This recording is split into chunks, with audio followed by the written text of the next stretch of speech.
Welcome Clap sync. to. We don't need to do a clap sync. That's not. We don't record our audios individually. It is actually strange that there's only been one time ever where you've been like delayed time wise. Like you've actually been physically behind. Well, physically. It just doesn't seem to happen. Which is, great. It's the first time you noticed it. Yeah. Obviously we don't need to clap sync. We do need to be in sync though. I think I don't want to explain if you know what I mean. No, I don't think we should bother explaining. We watched the movie. Yay!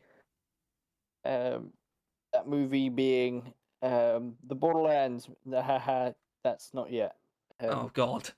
For now, if you want to talk about the experience, Deadpool and Wolverine. But if we're going to be covering the entire cinema experience, then the trailers are included. We're not doing that though. Yeah, they're not. But Borderlands, it does manage to get worse every time you see a trailer. Yeah, so that's going to be fun. Almost, but not completely unlike this movie.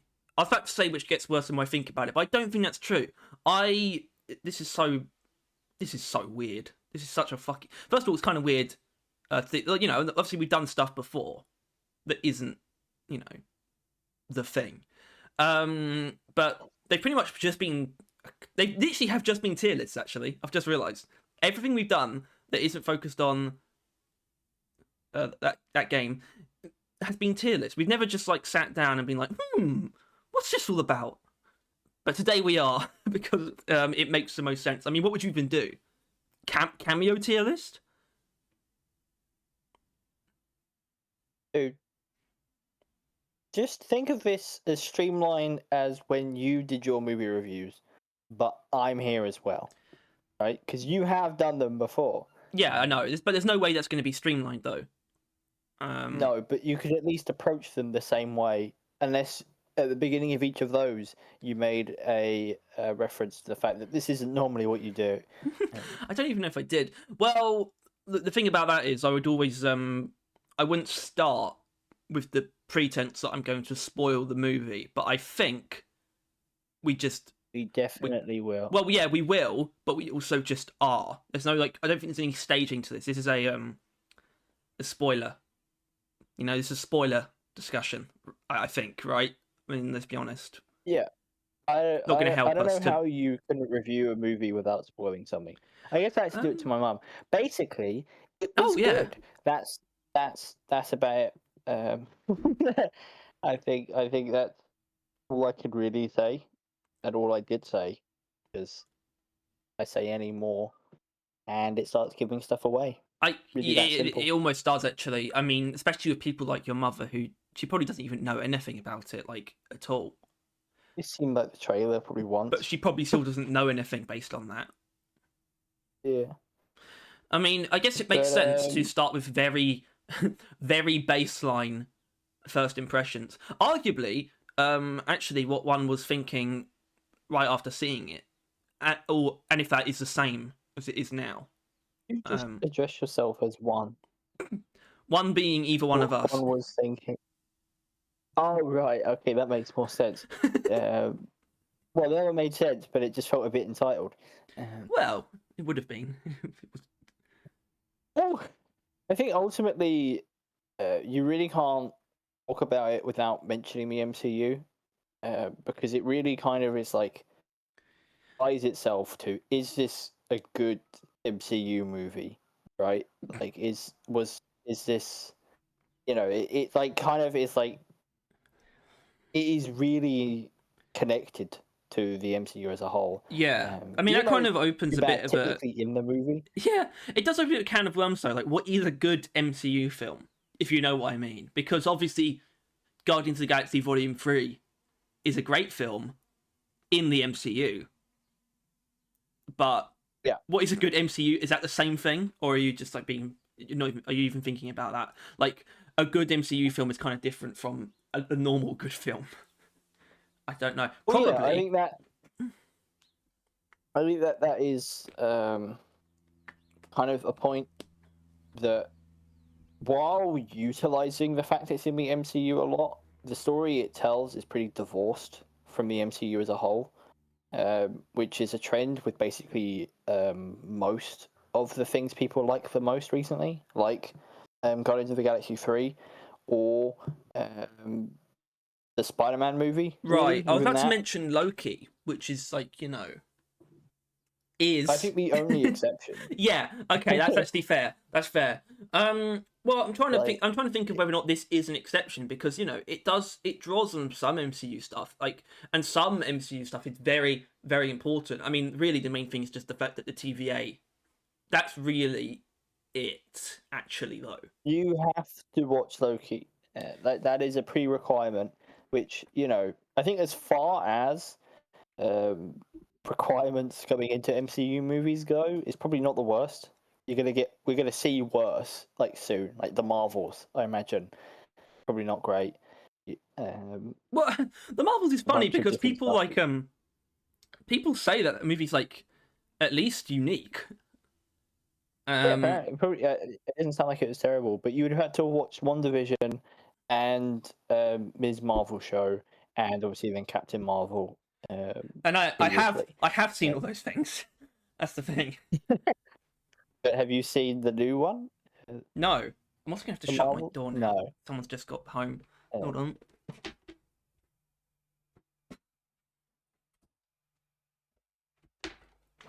I kept recording going as well.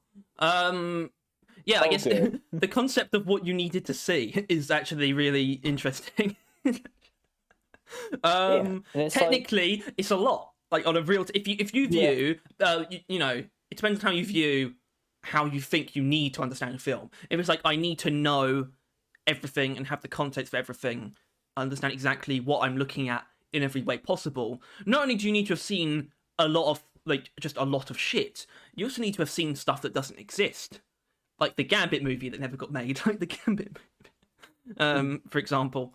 So yeah, it is pretty intensely I think people will probably try and say that it stands on its own. I don't think that's true because well, the thing I is, think the cameo characters are actually too important for that. The thing about them, and I'm jumping ahead a lot there, but the thing about the cameo characters, and I don't mean the Deadpool ones, I mean the other ones. They actually almost have enough screen time, I guess, to be appreciated in a standalone sense, almost. Which is kind of weird. Look, I haven't seen any of the Blade films, for example, but really, I could still kind of appreciate Blade because I've heard of those films for a long time and seen plenty of clips and people talking about them, the praise of the first two films and of of Wesley Snipes and all that stuff. It kind of just coagulates into an appreciation that is like relatively similar to someone who has seen the films. Not everyone has that though. Not everyone just has like the cultural osmosis that I sort of undergo just by carrying out my daily life. I just pick up. permanently online. I was trying to explain it in a more elaborate sense. I could tell, and I think I shut that down because it's not that elaborate.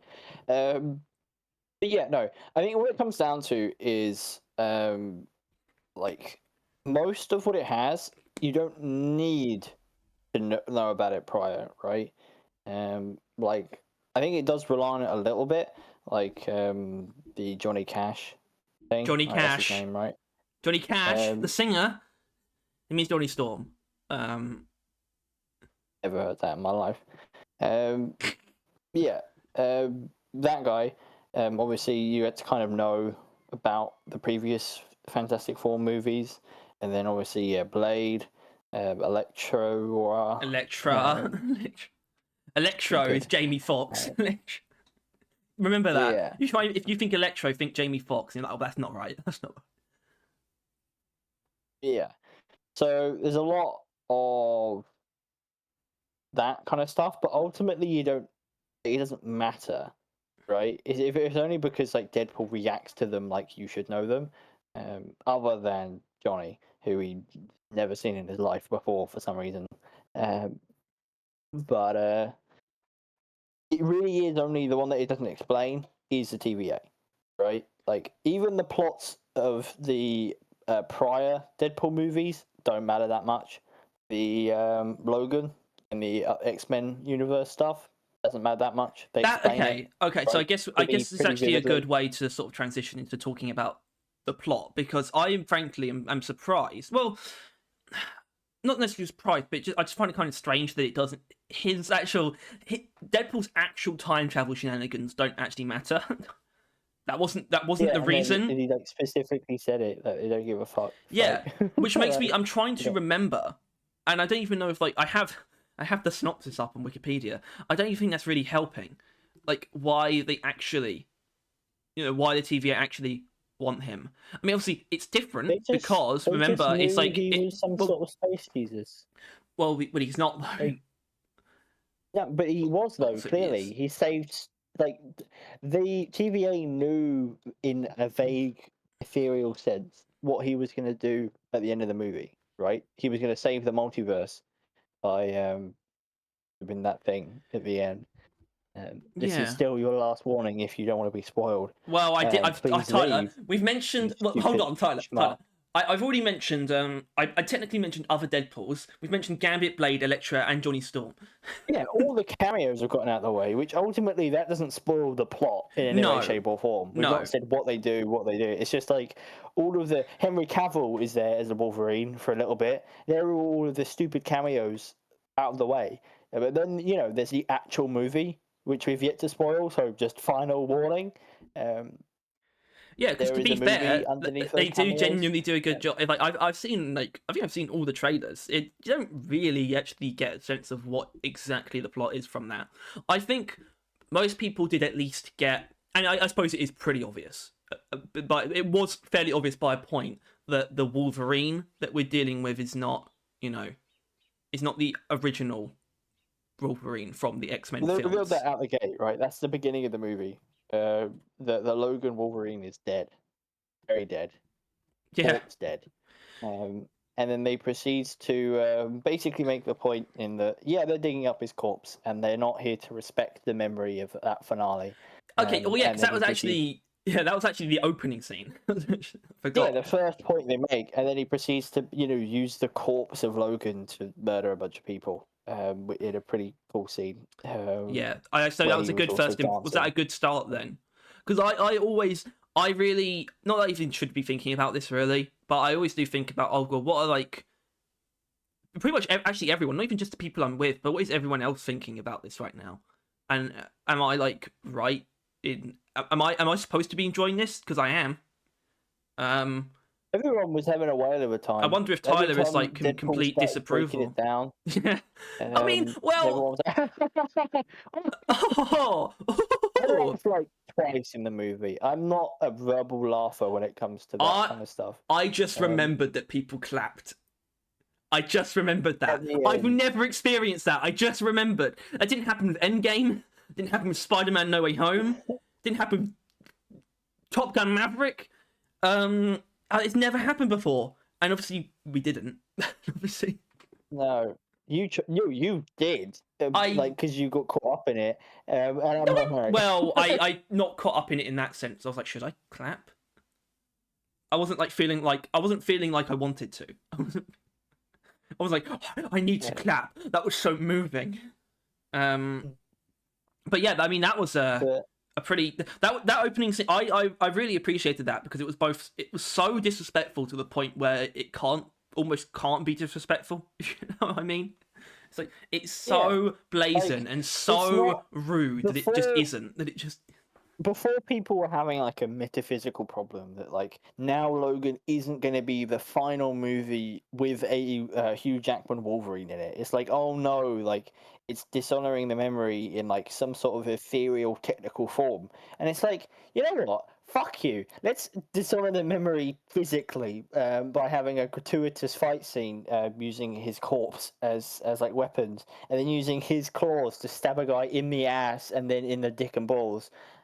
Yeah, which honestly that raises a good point just about the action, which is a fairly broad thing to talk about, but I mean you can just base it off of that scene. It's pretty good, right? I'm not crazy. I thought the fight scenes were overall really fun. At least they didn't always feel as serious as that, because obviously there's the element of unseriousness that is very obvious. You can't really get I think past. there's an inherent because I don't know if we like to go through them or something, but like there's the first scene where it's just Deadpool versus a bunch of TVA, and he was using all the like bones in Wolverine's body. That was good. That was pretty cool and pretty simple to follow. But then there's like I don't know if I try and follow it along. It's probably like the first fight between Deadpool and Wolverine, which was also solid, if a bit weird. The awful fucking Wolverine was a bit odd, but it's still fine. And then I don't know, time pass. I'm trying to think of the ones I remember. There's the big one where they get all the cameo people together and raid the base. That very hard to follow. Yeah, it's kind of hard like, to. Yeah, it's really just like a sequence wall of shit.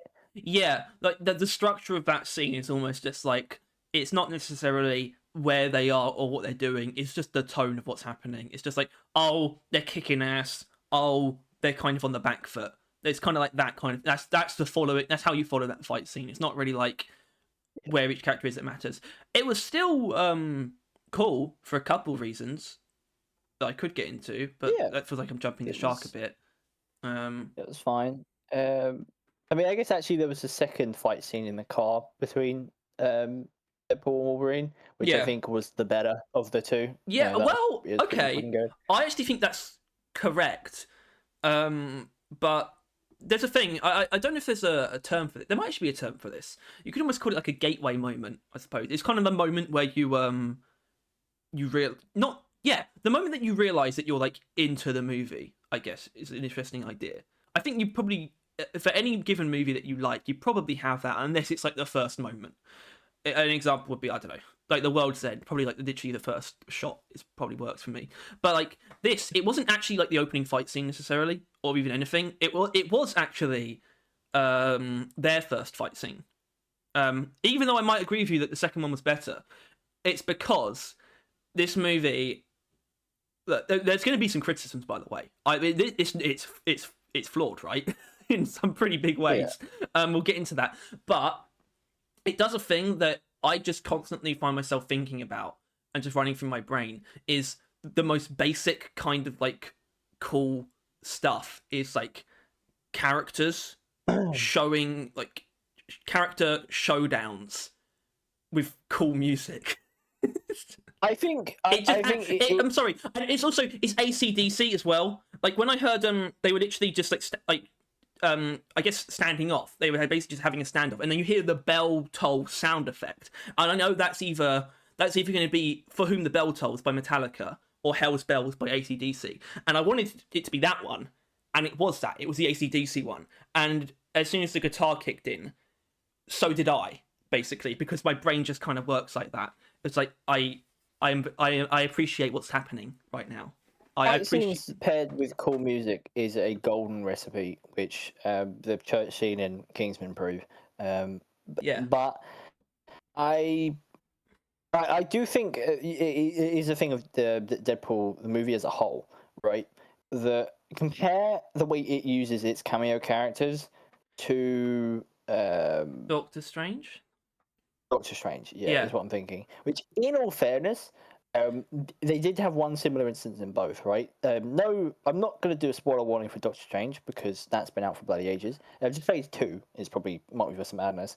But, like, they've added a bunch of characters, Patrick Stewart's Professor X, who wasn't in this. Office bloke, Fantastic Four, all that shit. And they proceed to just kill them all in, like, gory fashion, right?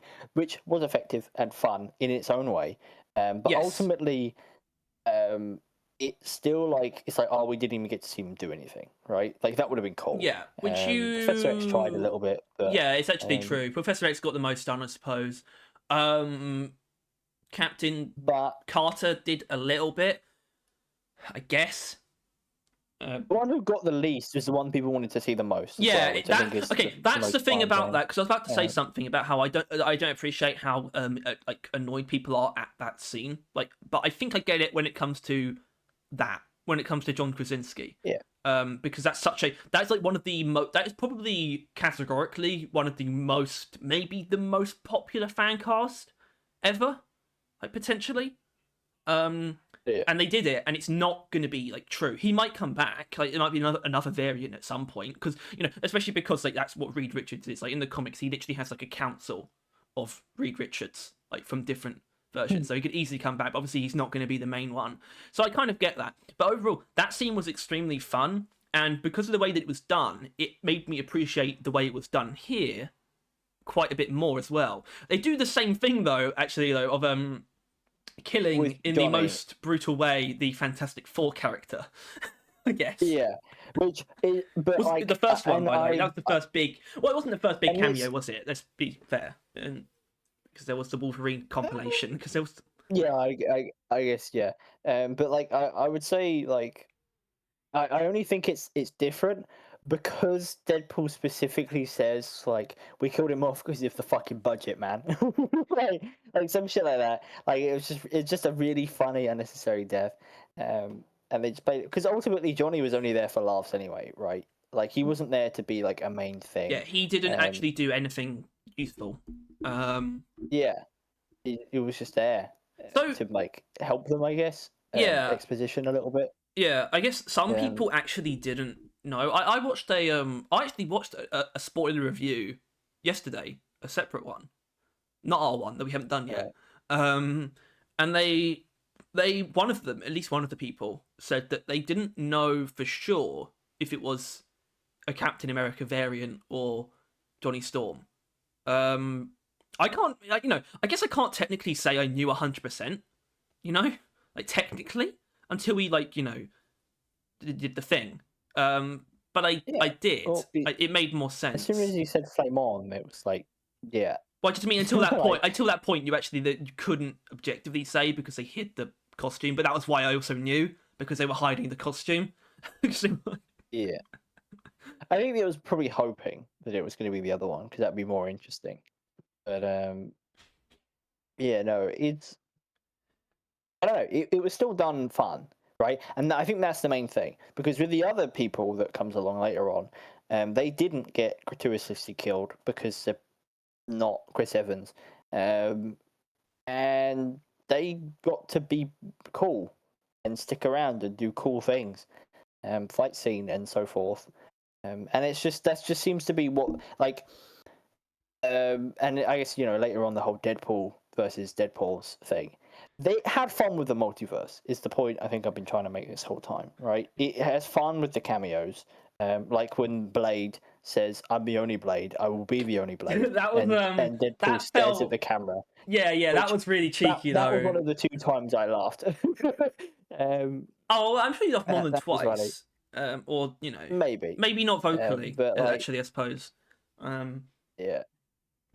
I'm surprised they did that. I mean, that's kind of the nature of the film, though, which I guess it makes sense to actually talk about the meta stuff, especially because it's so entrenched and so immediate as well. I mean, it's not weird. I think every Deadpool movie has started with like a narrated monologue from Deadpool, but it's so on the nose. I'm not sure if it actually even starts where it starts as well. Yeah.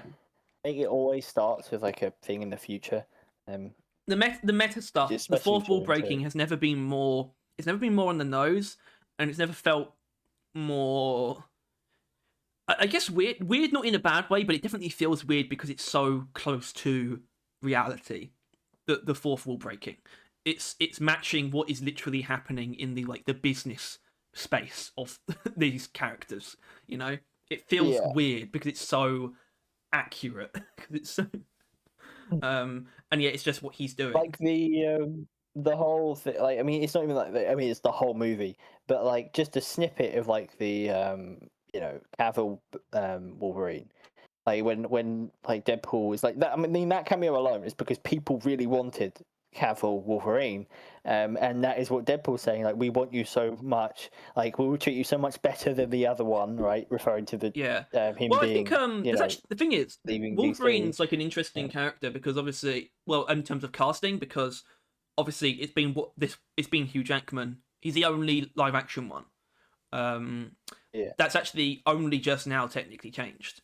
But Cavill's not going to be the MCU Wolverine. But because Hugh Jackman's been, the one for so long, it makes fan casting like a pretty frequent thing that people do because they're trying to figure out who the hell would make sense. And there's a lot of options. It's like Henry Cavill, Daniel Radcliffe, Taron Egerton, who was Eggsy in the Kingsman movies, or Tom Hardy, all these kind of people. Which I honestly, it would have been funny if they got Daniel Radcliffe as like the short one. But I think they just wanted to pick one of the fan cast to do, and I think it was probably either going to be for the type of what they did. That was either going to be Cavill or Tom Hardy, and I guess Cavill is just in better shape. It's like we're going to do the specific one. Also, I caught on to what they were doing, I guess, in that the montage when they showed you caught on because that you knew that no. fucking in it. I know that, but I caught on to which one was going to be him because he's the only one that they didn't show the face of immediately. It sort of cut away from that variant. Yeah, and you knew that Cavill was a variant of Wolverine. Yeah. I suppose me finding that out was actually a good thing because when it was pretty quickly became clear that it was like a one scene wonder, I guess, just gone. Yeah. Immediately. It was still quite cool to see. It's cool because he's like put that on like his CV, like technically Wolverine. I know that his he is shorter than Hugh Jackman, but he was still like noticeably bigger actually, which was really It's like fucking hell. It's like, and he looked great too, obviously. I feel like he actually did better than most of the fan I've seen, to be honest. I feel like we've got to stop talking about how hot Cavill is. I mean, I was watching the movie last night, The Ministry of Infinity Warfare, and the moment where he looked exactly like Wolverine. Okay, you're right. But the montage was kind of interesting. Obviously, it leads up to him finding the one that they use. But there was one of them. There was one that was in like the short sleeve, but still with sleeve, the short sleeve brown and yellow suit, which is another comic accurate look. And I thought that was better than the main one, the blue and yellow suit that they used, to be honest. Because that's a pretty big Deadpool did factor. Talk about it, didn't he, when they saw it? Like, oh my god, he's got the uniform from like so and so when so and so was so and so. Yeah, when there was like the 80s. No, it just had a lot of with the whole meta thing. It had fun. It just had fun. It's Deadpool went into the MCU, which now means he gets to do a bunch of shit, bunch of gratuitous cameos, as I'm sure he put it himself, and they just had fun with it. And they added a really ugly dog who was amazing. And God, that dog is so fucking ugly. He was voted Britain's #1 ugliest dog, and they were got in contact. And apparently it did really well in cinemas, or like really well like recording. Like he was a natural. That dog is like all you had to do was like lick their face constantly. That dog is definitively ugly as sin, and I wouldn't actually want it anywhere near me. I find it quite repulsive, but I would still protect it. I think. That's the creature that I cannot love, but I would not let it die. I would comfortably put it behind me to protect it, and so I don't have to look at it. That makes me wonder if Wolverine knew what he was doing when he held it out from behind the car. I don't know because at first I thought he was just trying to get it killed. No, he might have been. He knew. Well, because you already had it sticking out the car, and they were like, "No, don't shoot," and then he just kind of like walked out with it. I don't know. It was just. It's a difficult movie to analyze critically and structurally and all that because it doesn't particularly. It doesn't pretend that it cares. Right? It does. It does. It really. It doesn't lend itself to I'm not saying it doesn't lend itself to criticism, but it doesn't lend itself to the critics' way of viewing films, I suppose. Yeah. It is such an It's like audience the Mario film. movie, right? Like, I never watched it, but apparently, like, like structurally, critically, it's like pretty shoddy. But if you like Mario, it's a fucking goldmine. That kind of stuff. Like, it's just kind of like if you like cool, fun action scenes, Deadpool and Wolverine, you're in for a good ride. Yeah, and look, I don't know. Look, if this is actually like tangibly prove, if you can actually genuinely prove that what I'm about to say is bullshit, that's perfectly fine, and I would happily take it back. But film bros, if you're angry at like this film because it's like not critically good, you need to understand these are the kind of films that keep the industry that you like care about and like theaters like going. These kind of films kind of need to exist, and the difference between this and look, and once again, I apologize for the term, but the difference between this and slop like the Marvels, right, is that this is built on the back of like a pretty insane pop culture legacy that gives people a genuine reason to see it, even if it is just a pretty like cheesy crowd pleaser, right? It's which ultimately doesn't change like that much, no, really. Like by the end of it, there's no real like you will not have to watch this moving forward in the multiverse, really, like it's the MCU, really. Like unless you like, you want to be surprised that Deadpool's even in it. Like there shouldn't really be any notable things, unless maybe the MacGuffin of like the time eraser thing becomes relevant again at some point. yeah, the Time Ripper. Well, But I guess that was actually something I didn't get to when we oh god, pardon me. When we initially started talking about the plot, because it's not the main TVA. I think we kind of neglected that, which I think explains some of the things that I thought were plot holes. They still might be. I might be wrong in thinking that this explains it, but it's like a rogue offshoot, I guess. Not technically offshoot. They're still like in TVA. They're not somewhere else. yeah, But they're just like a what was in They're a Loki, right? department. They're just a department that's just turned. Basically, they're just like they've just. I don't know. This guy has just gathered a bunch of workers and convinced them to do this. Basically, He doesn't want to wait around like 1,000 years to slowly watch this like strain end. Like he wants to get it over and done with. Yeah, but what I thought was a Like plot hole was the fact that the Logan thing, like that, the Wolverine from the X-Men timeline, Deadpool's timeline, dying was making his universe deteriorate. First of all, I'm not even sure if that's completely true. Do you know what I mean? well, Because what was it? What did they say? The timeline. Oh, anchor beings. Anchor beings. I don't even know yeah. if that's real. If you know what I mean. Paradox might have The made that problem up. is maybe I don't see why he would. But clearly anchor beings are not as solid as they are. But also, I feel like anchor beings as a concept could be brought back because If it's real, it will be. realistically, I'll say that much. Universe 616, like the main timeline, right? That's the main one. It was the same in the comics, wasn't it? If I know that well enough. It's like the main hub. Let's be honest. Iron Man should have been the thing, Yeah, right? yeah. Him It's and either like Captain him. America, maybe. And it's like if this could be multiple, like I think all the ones that would have died in Endgame were the anchor beings, which is an interesting, you know, point to make. Well, it would make It sense though, might wouldn't even it? been what the point they were making. It would Ultimately, kind the of MCU objectively has make been withering and sense. Yeah, dying since the anchor beings have yeah. anchor beings Well, died. the anchor being died. I mean, because it would explain all the just shit just kind of just started happening after Tony Stark died. Um, Yeah, yeah. I mean, okay, so that stuff might be true, but the thing about Logan dying, well, that hadn't happened yet. And I think that I don't think this. I think I've just realised this definitely isn't a plot hole. I'm just saying that happening, Wolverine dying when he did in Logan, that's still technically in Deadpool's future. I think. I actually want to be sure about and this. how far? When Because does apparently, I think Logan like take 3 years place? passed. Yeah. Well, yeah, Logan takes place in 2029.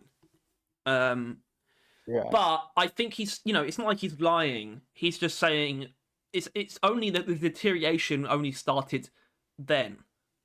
Um, he's basically just pretending that it's happening now. The only thing that's weird about it is that Deadpool doesn't acknowledge that that hasn't happened yet. You know. Well, I guess then now look up when is Deadpool Wolverine set. Yeah, I guess so. I mean, it should. When is Jesus? Let's see. Oh, what? Deadpool and Wolverine takes place in the Marvel Cinematic Universe, but also in the Fox X-Men universe in the year 2024, but after Wolverine died in 2029. Okay. While drawing from an entirely different X-Men universe where it may or may not be 2024 or 2029. Okay, so it might be a plot hole. Either way, you kind of just have to... Well, you don't have to ignore it, but what's the point in, like, dwelling on it either? I don't know. Because it's not gonna... It happened. They were just like, fuck it. Logan dying is good. It's making the universe deteriorate. Which I guess means Deadpool probably did think that Paradox was lying, because he's just like, no, I'm just gonna go and get him because he would just regenerate. He would just... Yeah. He thinks he's just gonna be alive. But he didn't and wasn't. And then that's the beginning of the movie. It cuts back to that. Oh yeah, we got there. I guess that I don't know. Should we do like characters, or like we should just do the whole plot? Because I think the plot is simple, right? It's extraordinarily simple, really. Like Deadpool and Wolverine need to save Deadpool's world. And then also they end up saving all of the worlds because well, yeah, I guess destroyed him. The plot is simple, or at least it seems simple. Or okay, it seems both low stakes and high stakes at the same time. I don't know. It took a weird turn, I think, in terms of the stakes. I think, like towards the end. Old bitch. Cassandra, I guess would be the best way to call it. When Cassandra like pulls up, it's basically like, yeah, I'm gonna destroy like everything now, and then you're like, oh, okay, all right. So she's not just like a side villain then, because she kind of did become a side villain ultimately. Like Paradox was technically the main one, but that switched pretty quick. Well, I don't know. 2 villains was an interesting decision. Yeah, she's interesting. Because very hard to gauge. Very hard to gauge what she could actually do, I suppose. But I think that's kind of the point. She's kind of just this. It was actually kind of confusing because I can't tell if she was like actually like a complete reality warper or not, or if it was just like some really excessive level of telekinesis. I mean, you could look up like her mutation like in the comics and probably give you a good idea. I mean, they do say they do like clarify she's an omega level mutant, which I think is top tier, like top category. It's like Magneto and that power. Right? I think so. I guess it probably Magneto would be the top, right? Surely. Yeah, well, Magneto, apparently she did kill Magneto. And Jean Grey. Powers and abilities. She'll be able to access the full spectrum of latent mutant functions in Charles Xavier's genome, granting herself vast psionic powers. Because she is obviously she's Professor X's sister, twin sister, actually. Yeah. Which is obviously kind of important, kind of not. And that's kind of one of the weirder things about it is not necessarily the use of, or even necessarily the characterization of. It's just the fact that it is a different Wolverine, technically. It puts a weird spin on all of it, kind of. Because you still have to accept that he like knew Professor X and whatnot, and that they were close, and like it's essentially you can translate some of the characterization from the X-Men films onto him, and some of it you can't. You've just got to like take like the X-Men films, but like at some point, though, but the whole time Wolverine didn't do anything and was just an alcoholic. Like he was never there to help them, and then they all died. And then in revenge, he decided, "Fuck it, I'm gonna murder people." Yeah, I guess that's it though, because that's something that wasn't really fully explored. I suppose is actually what What actually happened in his universe? Because that's like a I think big it's point. interesting that they only ever told and not showed. Like, because normally it feels like a movie that would show, right? Like the entire X-Men mansion, like murdered, and Wolverine going on a killing spree of like just civilians, like that. It's done pretty tactful considering they just kind of didn't show it. Just kind of said and showed the effects of him. It seems like I don't know. It's the Deadpool movie charm, I would say, that like it knows gratuitous comedy and violence, but then it also knows when to be like really fucking emotional for no good reason. Oh, so Right? I guess One, that's less that so. stuff worked. Would you say? What? I would say yeah, once again, two is I think when they got it down, right? Cable and ultimately even like Deadpool's arc is pretty fucking solid, Yeah. emotionally, but I think in this movie, I would say Deadpool's kind of falls apart. I think it's actually really shoddy, Mm. but um, Wolverine's, I think it goes pretty fucking hard. Like he's a Wolverine that failed. He didn't save everyone, and he then like committed a pretty fucking terrible sin. Really, like just murdered a bunch of people, which he explicitly said not even all of them were the people that like did the harm. Like they were just people that were nearby, um, like and shit like that, and they like redeemed him in a pretty cool way. Well, Like I just think kind that's of like interesting because you don't really have any kind of attachment, I suppose, to not Hugh really. Jackman's Wolverine. Just whatever you were yakking about earlier about osmosis and that. Like Oh yeah, I I suppose. watched Yeah. Wolverine Origins. Does that people like that movie, right? Like, that's the one I've seen. It's the only fucking one I've seen. That's awesome. I haven't. Deadpool was in that one too. He was. Well, that was actually the only time they've worked together until now, until this one. Like Yeah. Hugh Jackman and Ryan Reynolds are a really interesting duo because they are literally best friends. And like they're really upfront about it. It's just like, yeah, we basically love each other, but we literally haven't worked together since this really bad movie.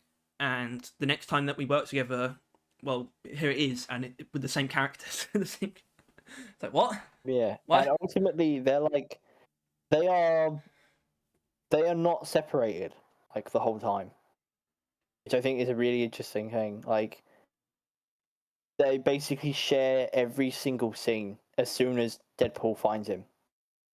Like they are together the whole time, really. Other than like when Wolverine got the like a pep talk by X20 something or other. Like that was it, pretty much. And that's because Wolverine needed it, and it was a serious, sad, emotional moment that Wolverine would have not Wolverine, Deadpool would have ruined by being there. Ultimately, and I think they knew that, which is why they didn't put him in it. Um, and yeah, I don't know.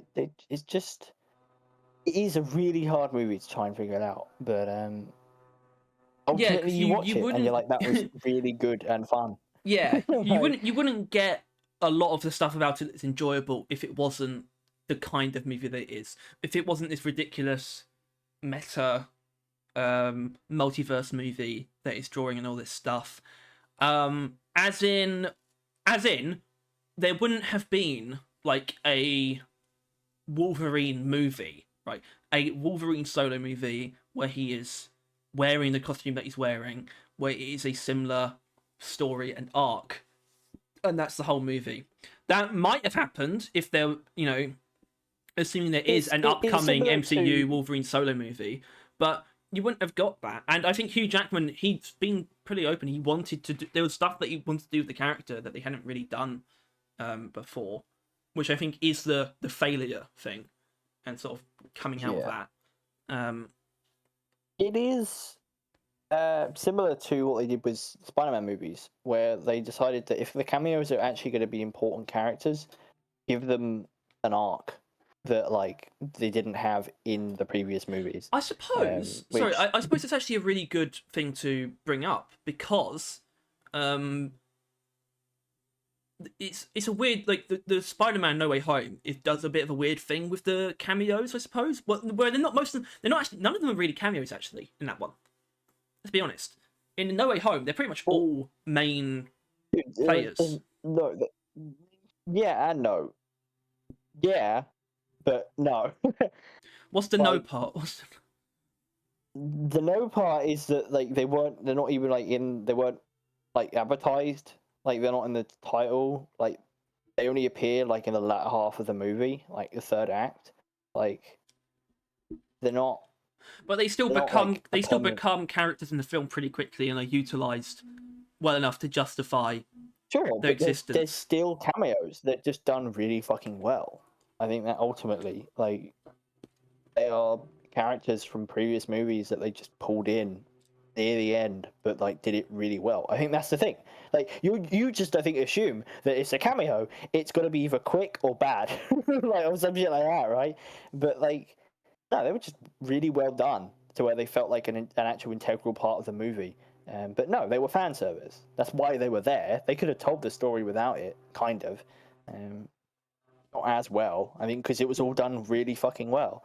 And I think ultimately, the same kind of thing, because I think the moral of the story, anyone can save the world, vaguely, right? Well, okay, well, yeah, but it's kind of a difference between, you know, I guess the message of like the Lord of the Rings is that even like the smallest creature can make a difference. What is the lesson here that two invincible guys, least likely, two.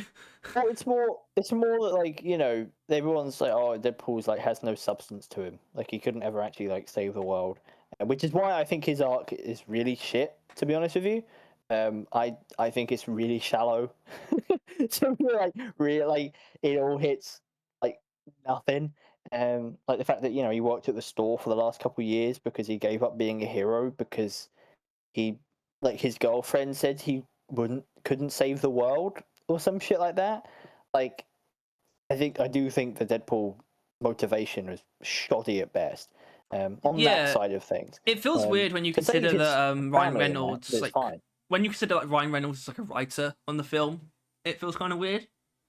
Because he is, he wrote them all. Actually, he's been a writer on all the Deadpool films. Yeah, and I guess it felt a bit more skewed towards Wolverine because it was a different version of Wolverine that they kind of needed to flesh out more. Whereas this is the same Deadpool that we've had, and you can kind of just ride the emotional through line of we know the characters, we know his friends, so him caring about them should translate onto us, I guess. Yeah, but like there's been a divorce because time has passed and something like that. Apparently there's a thing though, because one of the other writers on the film is this guy who apparently in everything that he does, he has the main character is like gets a divorce, and people like picked up on that before the movie came out. I just remembered that, and I want to say I don't know, that stuff never works for me. Where characters are like they've separated between films, but they're both still in it.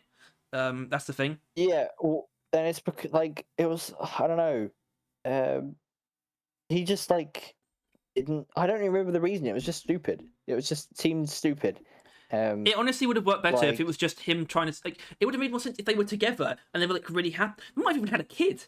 That would have worked better if they were together and happy and had a kid. Like on the way or something. Like obviously, that would work way better in terms of just wanting to save his universe, because it's more together.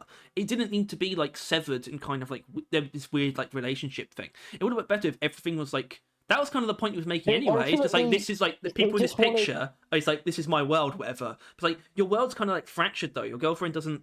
Well, she's not. She's divorced you. The double win or something, like how him saving the world also helped him get his girl back or some shit like that, right? Like, to be honest, it might be to do with that fucker. Like if that's his like crux, where he just gets people to divorce, like because otherwise it's like you could have done the same thing better. Because it's not like it was much of a plot point, right? Like his relationship with her, a subplot of a subplot. Really, like compared to what it was in like the first and second movie, they're like integral.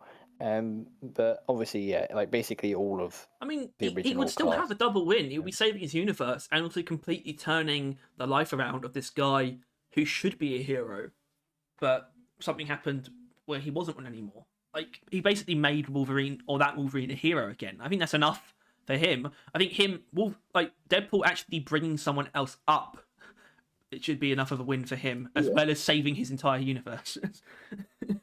um, so yeah, I actually agree. That's I don't probably know. I didn't think of that before, but that's definitely I definitely agree with that as a criticism. Because the other criticisms though, because the other criticisms are all just very they're all very critic stuff, I suppose. It's just like the gratuitousness or whether or not the meta stuff. Okay, I still don't quite understand though the Avengers application scene and where that fits in. I think as he was going around, teleporting around, changing stuff, he applied for the Avengers. Because it shows that it's in a different universe. It's in the 616 universe, but it is also then implied that it's the same Deadpool. So I think he transferred over with like Cable's thing or some bullshit. He tried to join the Avengers, failed, and that seemed to like because like fucking Happy was like, oh yeah, you're just not quite up here. You need to find your place. That like shook him foundationally, and then he stopped being a hero. Which that's the problem. I think that scene, which is really you're actually confusing in trying to place. you're actually right. I don't know why the plot summary on Wikipedia says that he uses in 2018, so 6 years before the main events take place, he uses the time travel device, Cable's one, to go to the MCU, and where he meets Happy, applies to the Avengers. So you're actually right. Okay, and that makes it make sense as well. That's fine. That's good. And then does it say like that stops him being a hero, or does it not really do it like that? It's just no. These things are very impartial. There's no like emotion in the plot summary. Right. But yeah, that makes sense.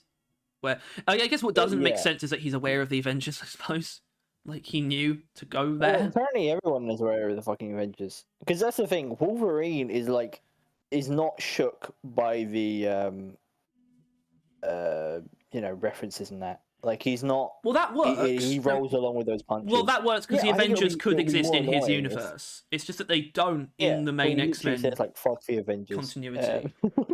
Deadpool, I guess he just knows about them either because of his nature, or because he just ended up there in that universe and found out about them. I don't know. It's kind of weird.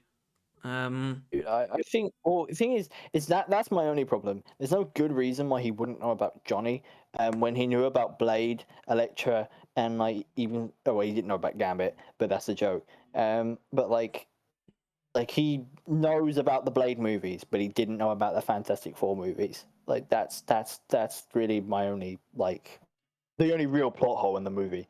The plot hole is with Deadpool's meta knowledge. Yeah, which I'm not even disagreeing with. I guess it also does stuff with I think the Void is used well enough. As good as you could. It's just like it's just a dumping ground for all of these characters who have been pruned. I mean, it's kind of weird. I don't know why they would have been though. That's the thing.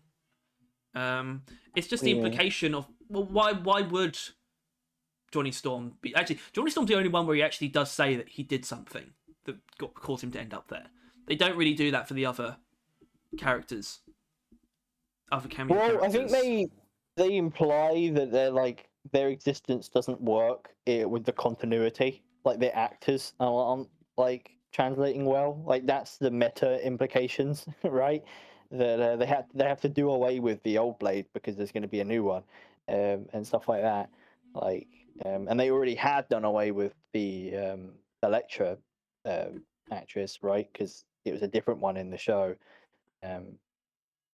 That was my only thing. When I saw her appear, I'm like, "Fuck!" I just I was an overwhelming urge of wanting to see the Punisher, and I don't know why. Not like the show, but like him from the show. That's fine. They obviously then make reference to him, which I'm like, ah! But ultimately, he is part of the MCU, right? Like he's coming up in a Devil show. In the new the next I have to worry about it too much. I mean, if Punisher was going to be in this film, it would have been like one of the other 3 different live action ones. There's actually been quite a few.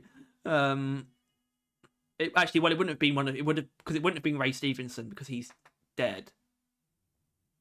Maybe that, I don't know. Does that mean that's where we are now? In this review, we're at that part of it, I guess. Those. Because we haven't really talked about the Deadpools either. But yeah, I didn't really know that's exactly what was coming. I guess I did because obviously Johnny referenced the Resistance, right? Which I think I assumed was going to be a bunch of fellas, fellas who we would know and cheer at. And it was not that Elektra was one of them. I think they kind of knew that in a way. Kind of. The thing that tells me that they kind of knew which one mattered the most was and look, maybe he just has it, but it's the aura that they imbue into the moment where Blade is revealed. Very deliberately. It worked. I'm sorry, it just worked. Right? This movie is cool music and money shots. Partially, like half of it is that, half of the appeal, and that was one of them, and it worked because I know who Blade is, and he is cool. Like I know it's like really edgy and like obviously cool, but he is cool. Blade is cool. I'm sorry, he just is, and and he knows it too. That was, and then it just worked. And then Elektra walks in, and then Gambit walks in, and Gambit was paid for a joke because he kind of is. But he also wasn't. Yeah, it wasn't too bad, but like he is still like his powers are kind of silly. I must admit he was actually competent at least. And then like actually revealed X-13 in a more serious X. You can't get it. I won't correct you from that. I keep saying I don't know what X-13 is, but I don't know either. What I think.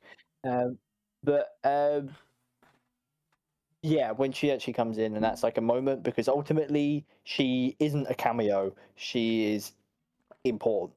No, and that's why they have since she is a very heavy tie to Wolverine's progression. Yeah, I think it was in the final trailer they revealed her. She was in the final trailer, and therefore she actually got to go to the premiere as well, unlike the other ones. Because I think that decision came up from the actress to Kevin Feige, and that sort of made him realize, oh, right, you are kind of the emotional core of at least Wolverine's arc. So maybe first of all, you can come to the premiere. I don't think it's fair to say no. So we've probably put you in the marketing as well. But Wolverine needed to think he was actually capable of selfless, or like being the Wolverine people hoped he would be. And she is the living embodiment of that. She's only alive because of Wolverine being him. So she. I don't know. Wolverine's story really fucking good. I'm actually very really fucking good. It's a pleasant surprise to me that you actually gave a shit, I suppose, because I wouldn't inherently expect you to because of just not much connection to it. But yeah, I mean, there's a reason why. Also, I mean, look, Hugh Jackman he's fucking good, especially that moment where he just goes off on Deadpool. It's great. In the car, holy shit! Just fucking lost it. Yeah, and then Deadpool's like, "I'm gonna beat you up now," which I mean, that was something that I don't remember if they mentioned, but they kind of had to have. That Deadpool's suit regenerated constantly, And Wolverine's did not. It didn't, did it? Wolverine's didn't. Actually, it didn't. I was paying attention to that, and his suit was obviously damaged. I like how they didn't show him ripping off the sleeves though. It just kind of happened off screen, so he could just have his arms out. At some point, it's just fucking dogs came out. But the guns, actually, that's the correct word. But yeah, no, I assume it was like he mentioned, regenerative or some special bullshit when he got the suit, because it always regenerated itself. Which I think was a smart idea because it would have been literal tatters and pieces, almost immediately in a fight against Wolverine. Right? Wolverine probably cut every part of his body rapidly because ultimately, and I think this is a cool thing, Wolverine won every engagement with relative ease. He was clearly the more skilled fighter of the two. Ultimately. Yeah, he's a more skilled fighter, and he is also stronger. He is more capable of doing like disabling damage, I suppose. You know what I mean? He's more capable of doing damage that's going to put Deadpool down, like defeat him. Wolverine can't run out of weapons. Is another thing, right? Like that's like probably the main reason why Deadpool lost the first fight, because he impaled Wolverine with all of his fucking weapons, which includes the baby knife, which comes up often.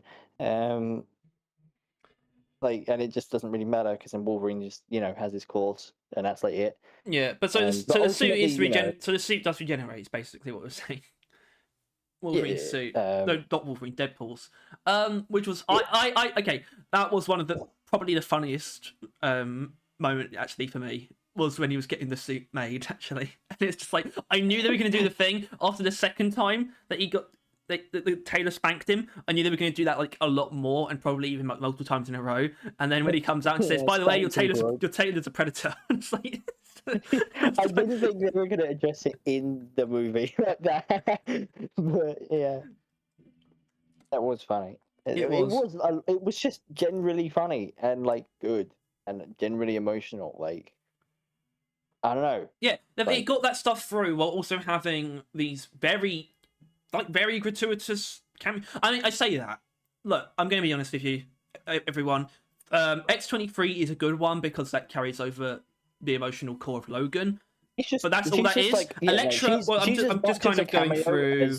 I'm just going through how much they matter, basically. Elektra, no one gives a fuck. No one. Gambit is important. Well, Gambit is a surprise because that movie was that movie's been in development hell. It wasn't happening, right? It wasn't still in development hell. To anything people have seen.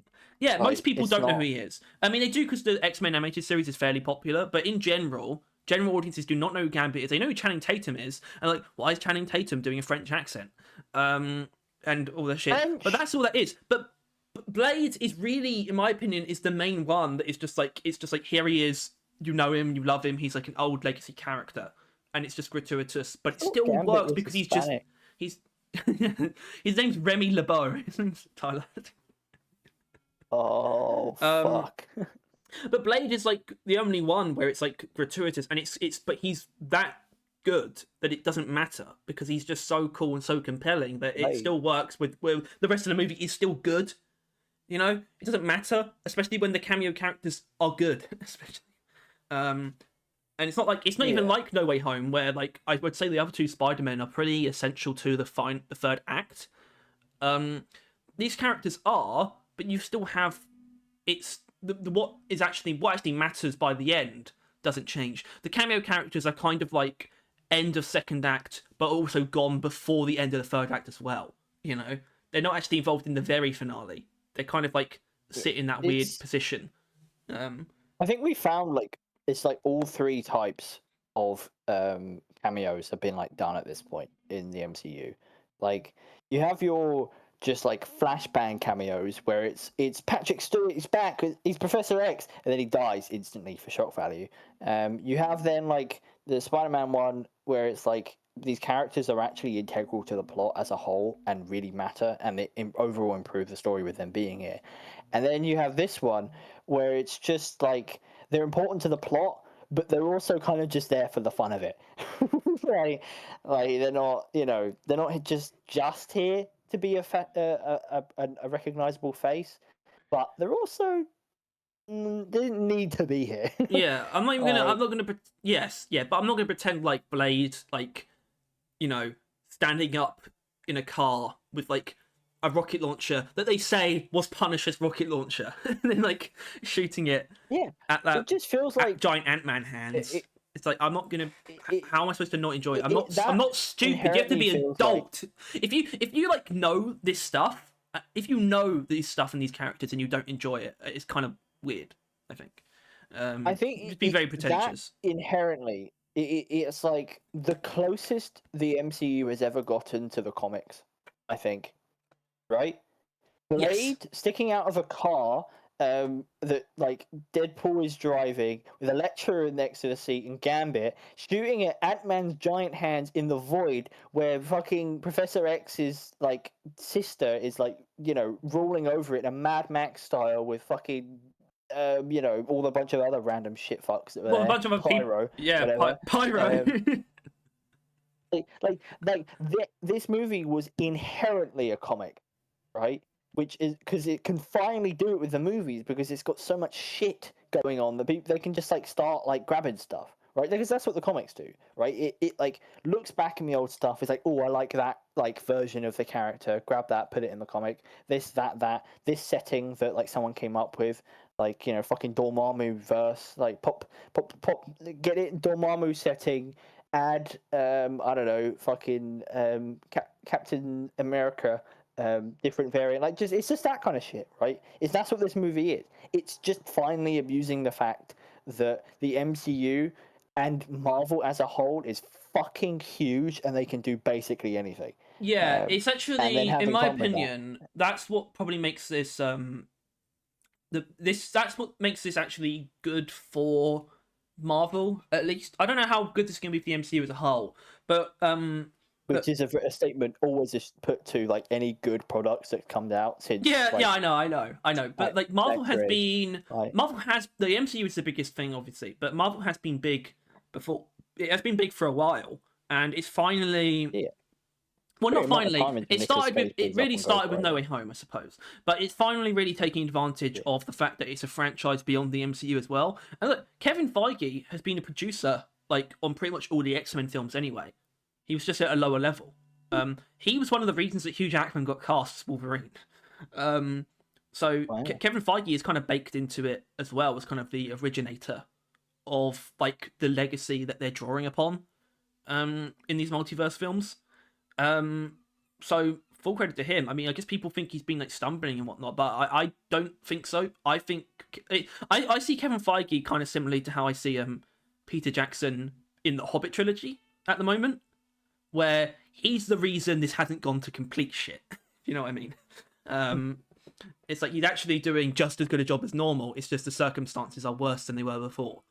But they're actually better here than they have been. Ultimately, I feel like we're beginning to find out what the MCU is going to be moving forward, right? And you can either see that as a bunch of shit movies and then movies with a bunch of needless cameos, and that's all it is, and a bunch of shows. Like, you could think of it as that. Or you could think of there will be a movie every so often that is pure fucking gold to watch. It's just fun Marvel shit. And you might have to watch like a show or two to understand some of it, but you don't have to. No one's putting a gun to your fucking head. Like I think that is realistically what we're going to be looking at. The MCU is just going to become like no one can possibly watch all of it. So just watch what you enjoy from it, and that's what it's going to be moving forward. I think that's the only way it's possible. It's the only way. Nobody is watching everything that comes out of Marvel. No. Or at least not like, because before Endgame, I feel like you got like 50% of the people probably at least like watched most of the movies going into Endgame. Yeah, and pretty much everyone had some kind of experience. Most people had probably seen at least one MCU film before that. Or something, or they knew who like Iron Man was, obviously, and things like that. Yeah. Because people then watch those movies without even realizing they watched an MCU film, right? Like people would just see Guardians of the Galaxy or like Doctor Strange and like think, oh, that's the actor I like, and then watch it without even realizing. More like earlier on, like Iron Man or Captain America, Thor.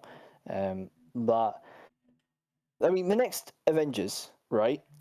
Going into that cinema. Probably only like in a cinema of like 300 people, maybe one or two of them would have watched like everything.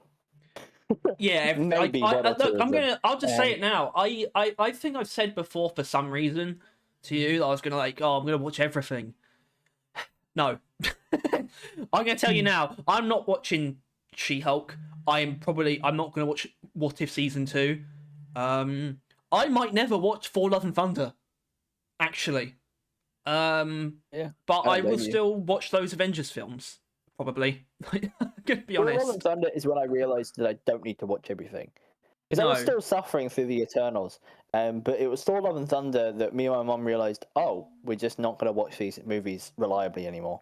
I realized that I think when I found out that film wasn't good, when I heard that mixed reviews, when it's like, TT Thor this movie is supposed to be ended like up being like one of the worst. This is supposed to be lightning in a bottle, but I guess I guess it isn't, or I guess lightning doesn't strike twice. It's Or some shit in a can. Some shit in a can. Not lightning in a bottle, it's shit in a can. Shit in a can.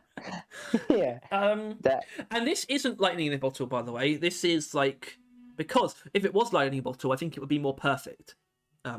This is a film that has like got a lot It's not only got a lot of riding on it, it's also riding on a lot of stuff that's come before. It's relying on a lot of stuff. There's a lot that's relying upon it. Kind of the MCU as a whole, and so it was never going to be like that good. I don't know if this has saved the MCU or something, or if it even needed savings like that. I do think though we're moving into a different stage of Marvel as a franchise, though, because think about it, like the X-Men animated series is really popular, and like the new one, and there's going to be like another well, maybe not another one, but that's going to carry on, I suppose. And you also have like the Spider-Verse films and whatnot that aren't MCU. I think Marvel is kind of transitioning where maybe the MCU is getting less popular as a whole, but Marvel is becoming broader anyway. There is a growing appeal in Marvel that extends beyond the MCU, and I think this film, despite technically being an MCU film, is emblematic of that. Like technically, which I think someone needs to draw like a thing, but like just Act 1 to 3. Right, there is a very sealed kind of bubble, if you know what I mean. Like there are all these like dots and lines like connecting each other, and like sealing it up, and ultimately all of these lines converge on Endgame and Infinity War, right? Like they're done. They're not done, but like they all meet together. And since then, lines have shot out from there in all different directions, right? Like Thor went off with the Guardians, and then the Guardians split off with Thor, and then Thor's done his own thing, Guardians done their own thing. All these people done a bunch of different shit, and there's been tons of new little bubbles that have started, little dots, right? There's lines that have gotten like really close, and then have immediately parted like massively, like Loki and Ant-Man.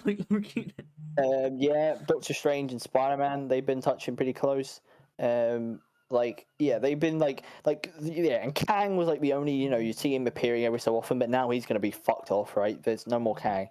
And they're still adding new bubbles. And ultimately, like, there is no universe where all of these lines and dots converge back again in and of itself, right? In back into the next two Avengers.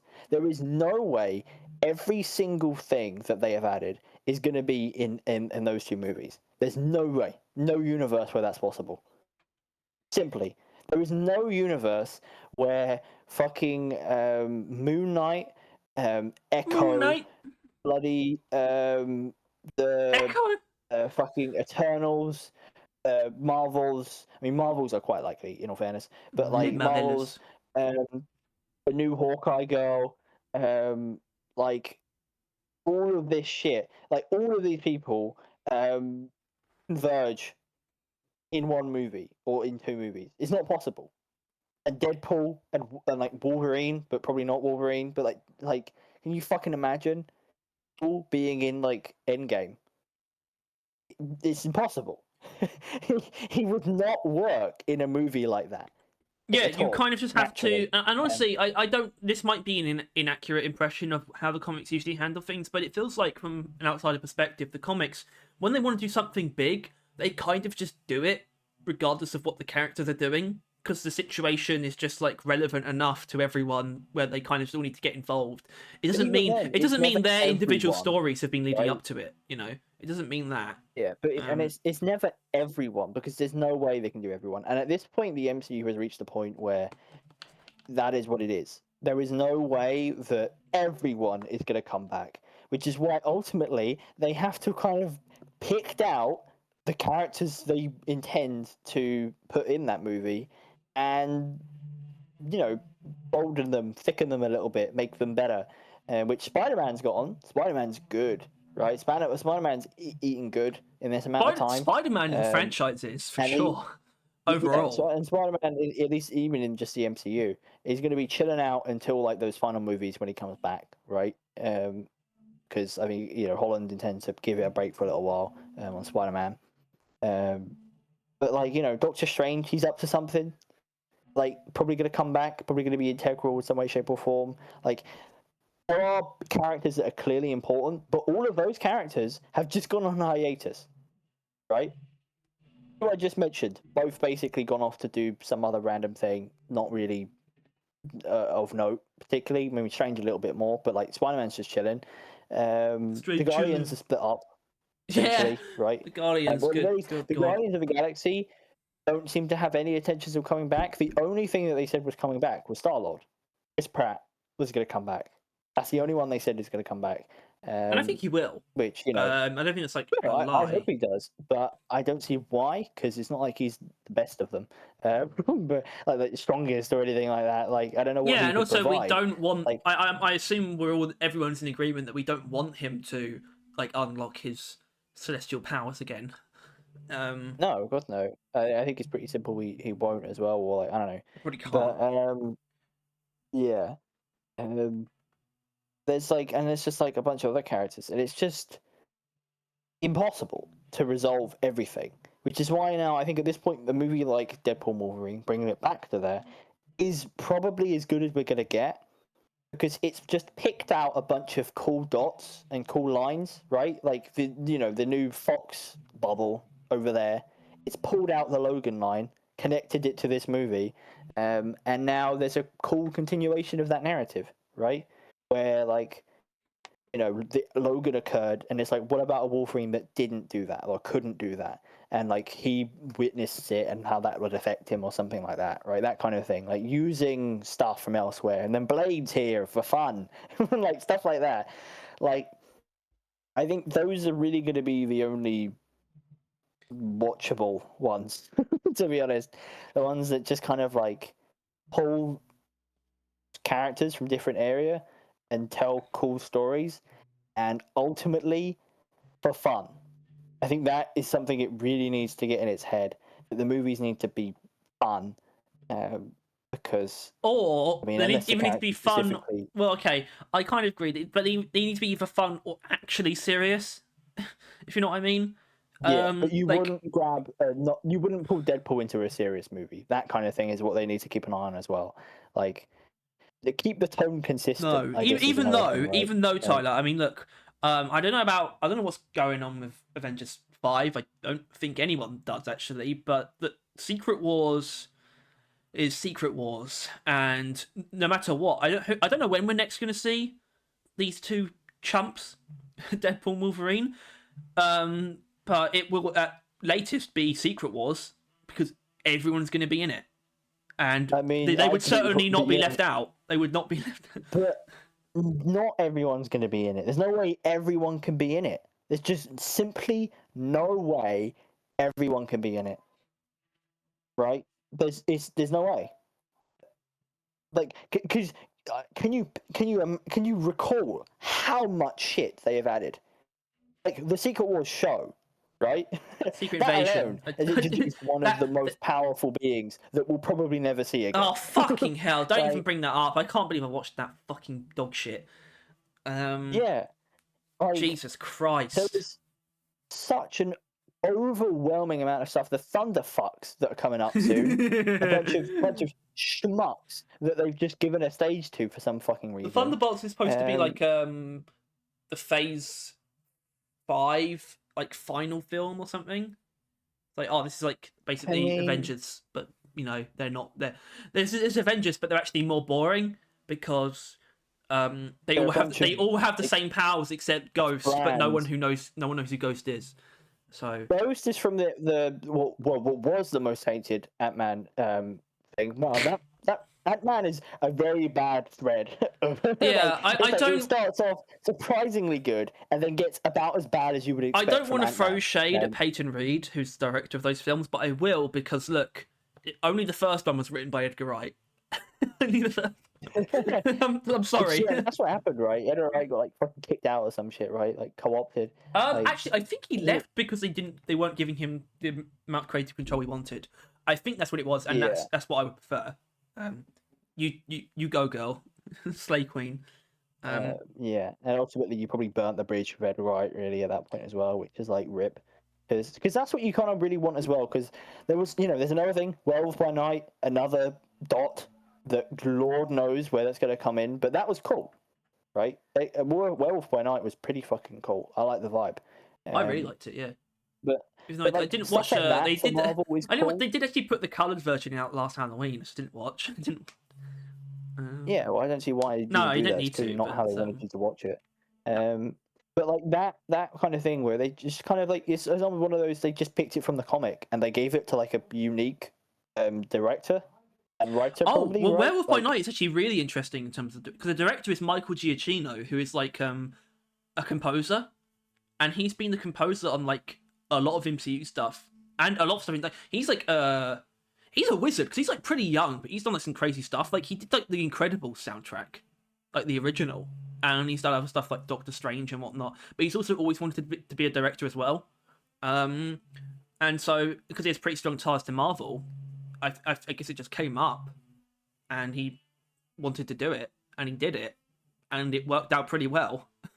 Yeah, it was solid. Which shows and that that's a guy, that, like... and you know what that tells you? That's a guy who's too talented because he's like an insanely good composer. Pick up completely new stuff and like do it really. Well, I think he's always been like quickly. into filmmaking. That's how he became a film composer. Sure, but yeah, I mean that's some kind of autism that I wish I had. And even like the guy who did this, Deadpool and Wolverine. I mean, all the Deadpool films have had different directors, but this one is Sean Levy, who's like pretty. His filmography is interesting because he's done a lot of stuff that people know, but you probably wouldn't expect him to do like this because he did like the Night in the Museum films, for example, and Real Steel, but he's also like a producer and like one of the main directors for Stranger Things as well. He's quite eclectic and like experienced. It's not like that really is a standout point of the movie. I wouldn't say any shot was inherently that. Yeah, well, even though there were quite a lot of money shots, though, if you know what I mean. Yeah, but that's not the same. That's not the same as good cinematography, I know. But whenever there was like a shirtless dude, it always ramped up quality wise, which was mainly just Hugh Jackman at the end there. That was pretty fucking golden. But yeah, fucking stuff like that. It's just fun and good, and all we can really hope for. Which I think, given what the next thing is a show, which is clearly a obligatory continuation of something no one gives a shit about. Yeah, Agatha all along is very much so a focus group show. It's just like, people responded to this character well in WandaVision, and the actress is like popular. Liked Agatha, which confuses me because she doesn't even remember who Thanos is. But she knows it was Agatha all along. And it perturbs do you know why? Do you want to know why I don't like your mum, but I like my parents? They don't even bother. They got no fucking clue. They don't try. They don't give a shit about any of this stuff. They don't give a shit.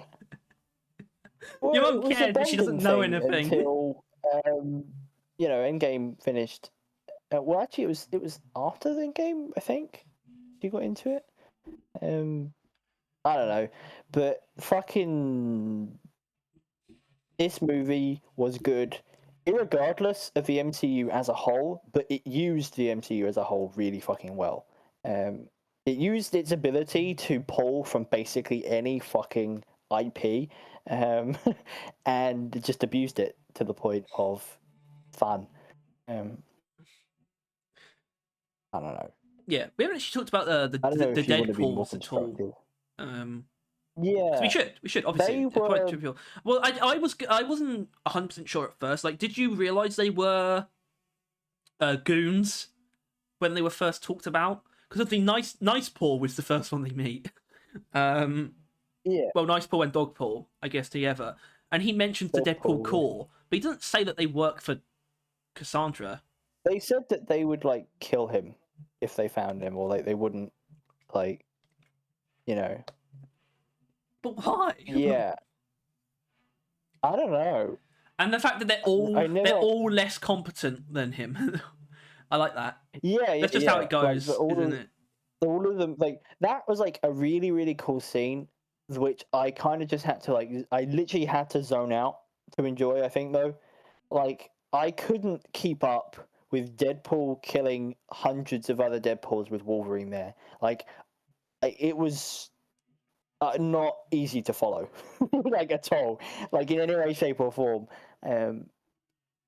Like, yeah, there was I don't there was know. okay. I mean, it wasn't too bad. There was one point though where I did lose main Deadpool, completely. And then I realized, oh, it's probably the one who's killing a lot of other Deadpools. I'm just surprised that Wolverine kept up. Could keep track of who was who. I'm not that you would care. I was really expecting Wolverine to kill him, or the main one, at least once. Well, no, do you not mean the other way around? Because I was definitely expecting Wolverine to accidentally, or possibly even deliberately, kill the. No, yeah, Wolverine's yeah. And they'd be like, "Hey, I'm the mean one." Like, yeah, I know. What's interesting? Like, there's actually technically a couple voice cameos in there. Like Blake Lively, who is Ryan Reynolds' wife, that was voice of Lady Deadpool. Is that? Yeah.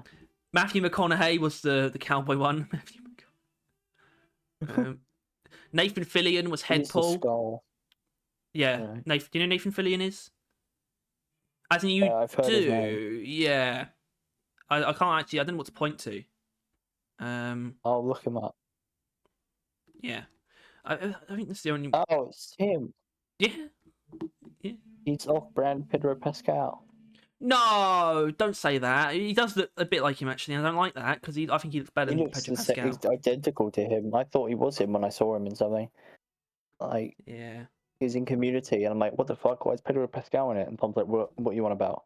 I'm like, look, it's Pedro Pascal. He's like, no, it's not. I'm like, what? Yeah, you don't have great facial recognition because don't deny it. Because people who are good at it can tell when two similar people aren't the same person. Tyler, look, I can tell my two completely black cats apart. I don't want to hear it. So shut your mouth.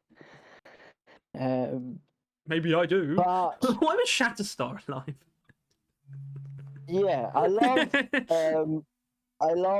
Yeah, well, no, yeah, he's alive for some reason, but also Cable and Domino is just MIA. Like, Cable was brought up because obviously his time travel device, but Domino not at all. I know Cable is Thanos, right? The actor behind both of them. Yes, the actor is, yes. So I'm fucking astounded they didn't bring that up, like, at all, in any way, shape, or form. Like, he didn't say, "Oh, Cable's not here because he's like going around collecting stones or something," like some shit like that. Like, but I can only assume Domino plays someone else as well. If that's like the only reason they didn't. Not in Marvel. Right. So no. It wouldn't have taken much to, I don't even think Big Metal Guy even had any lines. He was just there, which is a shame because he's brilliant and I love him, and that's the worst part about this movie. Yeah, well, he's someone who they have no reason to recast. I said that there's just no reason to for Colossus. Assuming he'll be involved in like the X-Men movie that is almost definitely happening. Yeah, I mean, he wouldn't really fit in well then, though. No, he's at his best with Deadpool because of foils and all that. Yeah, I mentioned it earlier, but we haven't really properly talked about like the end, where I kind of said I think the stakes kind of take a turn for the worse, like the stakes of the plot, where it kind of transitions. Really obvious, right? I think they did know it.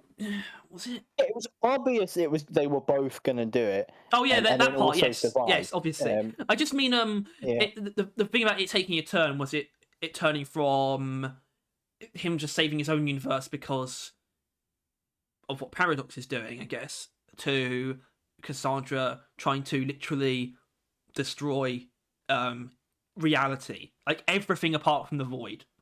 And it doesn't feel like that's what's happening because it's just too big and it happens too quickly, and it's not It is like also a bit shown weird. enough. It's like, how could she destroy like everything in reality or being in reality or some bullshit like that? Like, it does feel odd. I feel like she like slightly overstepped her welcome, right? Like, I honestly think she would have been better off like being a weirdly not just antagonist.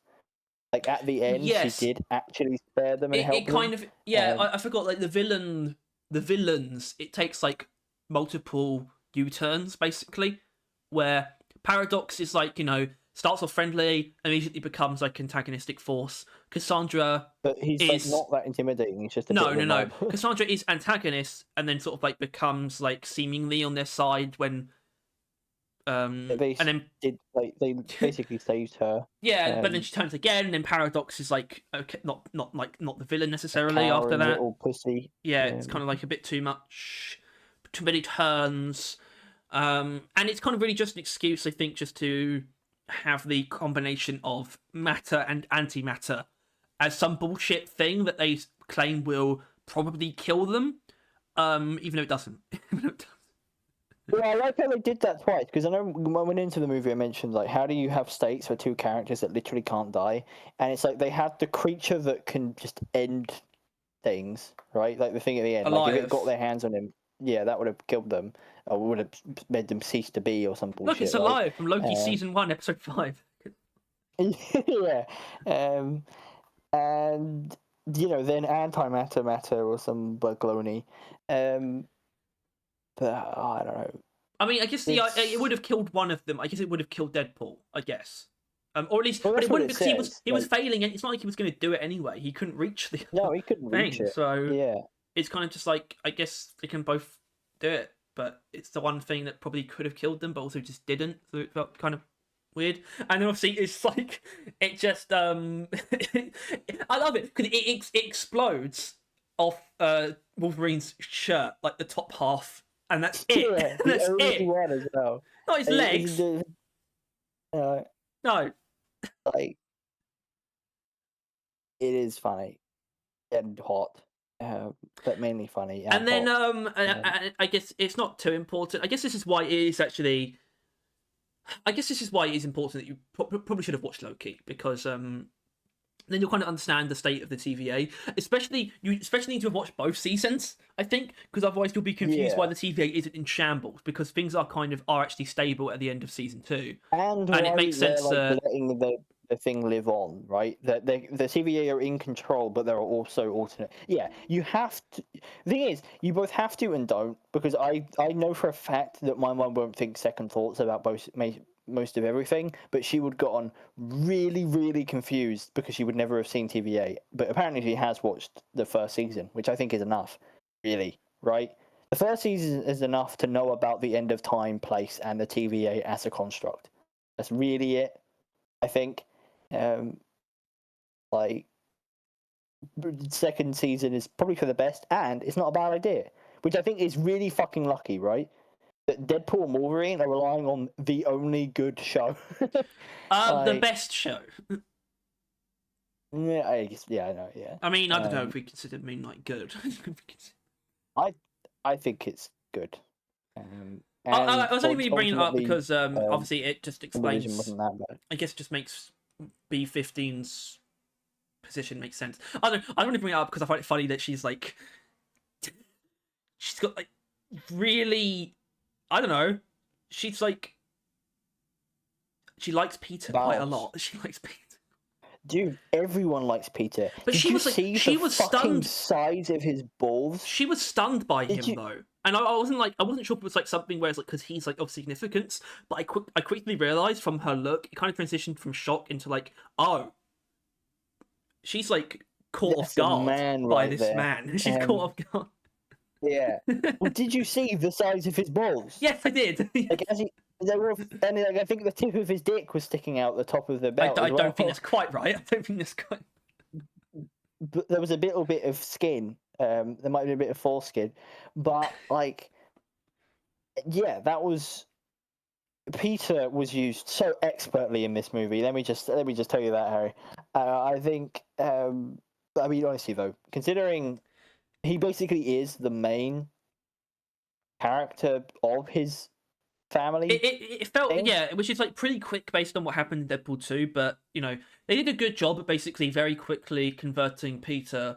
I mean, you could argue he was already there in Deadpool 2. Like, Deadpool was clearly taken by him in Deadpool 2, but it does a good job of basically just turning Peter into like, yeah, this is like, he feels like Wolverine. He feels like Deadpool's like, you know, normal best friend, basically, in the real world. It worked quite well. Which I think is nice, because if you know anything about like comic Deadpool, he's a fucking monster who has like no friends. Like Blind Owl he's basically got kidnapped and like threatens often, which is very different from the movie. Did you recognize Blind Owl from Fallout by any chance? Do you remember? Is she? She's one of the overseer candidates, yeah. I guess. Yeah, she's in it. So she's not blind. I can confidently say that I see it now, but I never thought about it. That's fine. Until just this second. It's not weird. I'm the weird one. Mainly because of the sunglasses, probably. Yeah. And also it's hair, because she doesn't actually have grey hair naturally. So also that. Yeah. But no, yeah. I mean, it's like. No, yeah. I don't know. I feel like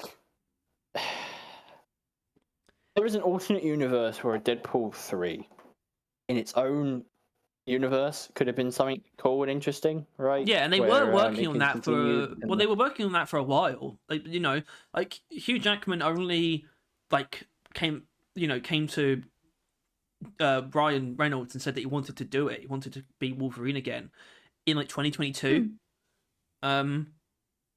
And I think they had been working on Deadpool 3 for a little bit, and so they basically had to switch gears to a Wolverine story as well, which could explain hopefully some that of means it. that they can like go back to whatever they were up to. You know what I mean? Because I don't know. It seems like it could easily continue with the previous status quo. Like Wolverine could easily just not be in the next movie with him in, right? Yeah, I mean, I suppose that's an interesting part of it, is that it is technically Deadpool 3, you know, but it's Deadpool and Wolverine, and it is that. Obviously, it almost doesn't feel like it, like at first, in a way, because it takes a little bit to get to, you know, the Wolverine that is the main one, but I feel like it pretty quickly converts into being like, yeah, this feels like it's both of these characters' movie. It's their movie. Even if Deadpool is the sort of the impetus for the narrative, basically. It switches gears pretty quickly, and does a darn diggity good job. I guess we have to talk about we don't have to talk about the suit, but we do have to talk about the cowl. Wolverine's cowl. Because the suit is pretty good. Yeah, the suit's pretty good, and it's good that he finally actually wore something where he looks like Wolverine, aside from the Weapon X like suit or costume where he's like in nothing but got the computer on his head. I don't know if you've seen that look before.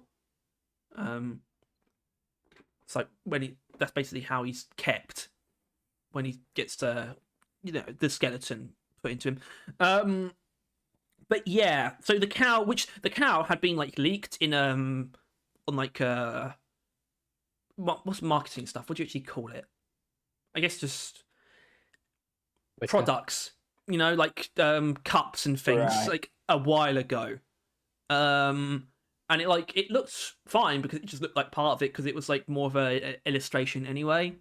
But when he actually put it on, it did that yeah. Which I will say, as a whole, the CGI wasn't perfect.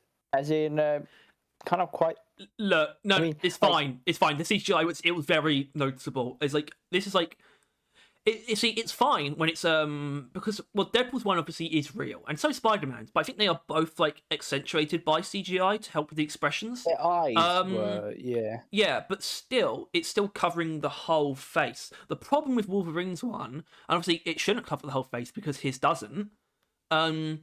But the problem is the fact that it doesn't. So it's really noticeable around where it it breaks off, and I don't know why you they can see couldn't have him. just gotten like a real one. Like, why not? Why is that so much of a thing all of a sudden? Because obviously the Puge Defender was in Thor: Love and Thunder. And it looked terrible. It really didn't look good at all. Why? Yeah, why are helmets and cowls and masks and so? I mean, fucking God forbid the Daredevil that's coming up, right? Like, well, it's not. We've seen this, behind the scenes. He's in a full physical outfit. And, She-Hulk's kind of weird though, but she looked bad. I mean, not right? she looked bad, but I know he was also in his suit at that point, and I don't think he had a CGI helmet. No, and he never had. He never has, and he probably never will. And he looks good because you can see it connects to the face naturally. It looks like where it breaks off, and you can see his actual face. It looks like it's just floating on him. That's the thing. And it's weird because if it was literally what it was and it was real, it would be pretty good. I think the design is like inherently let down by being like obviously CGI. I think if it was just real, it would actually look really good because he does look good. Probably like a still, but even then, it's so. But at the same time, I've seen like still frames, like still images, and it doesn't. It's still obviously CGI. So that tells you how not great it is. Yeah. That even like a still image. Yeah. And then Deadpool obviously looks very good. Like Deadpool is a character who really got it good when it came to his costume. The only exception is him being in Origins Wolverine, where they didn't want to do anything accurately.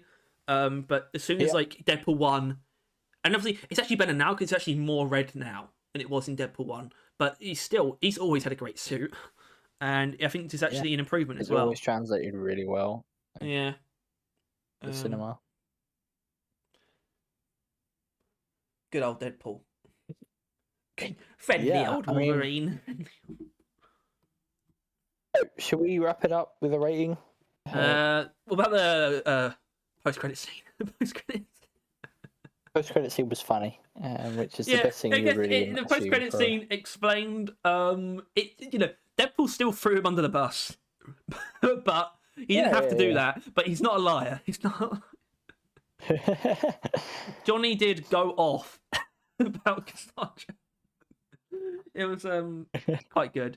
A rating, a beautiful arbitrary rating. I